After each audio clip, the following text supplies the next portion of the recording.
¿Qué pasa, cañón? Madre mía, vaya chorno, non hai unha nube. La serie hizo media hora. Escapé de casa, iba andando de la gana. Cogí la puerta y marché. Yo fui al rally. Fui el otro día con mi primo Chus. Nada, yo otra mañana que la vais a ganar haciendo. ¿Alguien quiere que me levante? Y tengo mucho que cama, joder. Molen los rallies, tío. Pones que pasen los coches rinchando, fast, pa' flipar. Porque quiere que me levante si te gusta una cama. Casi me mate por gas de cocina y todo. Tayoca. En la segunda vuelta, espetaron 2 coches contra la Barbanera. Bueno, flipante. ¿Y ganó? El peor. El rally, joder.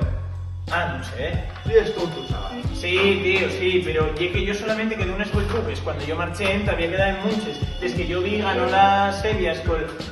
ganó la Sevilla con ZX. Bueno, rinchando a la gente. ¿Qué? ¿Cómo andáis? Secando. A ver. Echa pipes, echa pipes. Non hai pipes. ¿Cómo que no hay pipes? Estás el día con los pipes, coño. Estás duro, joder. Duro, toca. Mira que abdominales, me tomé mucha caña. Dura, tengo yo otra cosa. Calla, cara tú, pues. Oye, ¿y vosotros dónde anden? Ya temprano todavía. ¿No llevo código de carro? Lo que va a llegar todo rico el coche si ahora dais por ver los documentales de la 2. Lo de los news, los elefantes y toda esa mierda. Nada, tarancas. No jodas, qué mentira. Hombre, lo que yo te diga. ¿hay que entrar ahí? ¿Qué pasa el deporte? Nah, ya tienes que estar tocando los collones. No se vos puede decir nada. Echa pipes. No hay pipes, coño. Sí, eso, tú come y come pipes, que es igual que fartures. Van quedando los nudillos como los bochucos. Ande que te den por culo. Pícame bastante. Pues arrascarássenos la rápida. Non se me pon l'otro día en la terraza en toples, pa' flipar. Nunca, así mentira. Hombre, lo que yo te diga, el jueves pasado. Hombre, va, asolellando. Y los perones de la hermana nunca ven también, ¿no?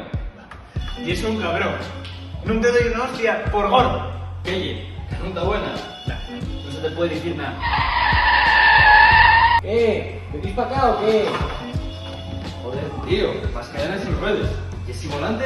No es barco, como el de Zanini. Me compré un Ordi, chaval, de segunda mano, una pasada. Madre mía. Y es un gallo, tío, vaya a frenar. Bueno, ¿qué? ¿Vamos para causar la loto o nos quedamos aquí tranquilamente? Hombre, por Dios, vamos, yo adelante. Yo no voy. Me quedo. Venga, hombre. Páseme. No, para vos, no me jodas. Seguramos para aquí. Venga, punto que subilla. Bueno, ¿estáis preparados o qué? Vamos a ir caña los guapres. ¡Dale, hombre! Vale, vamos.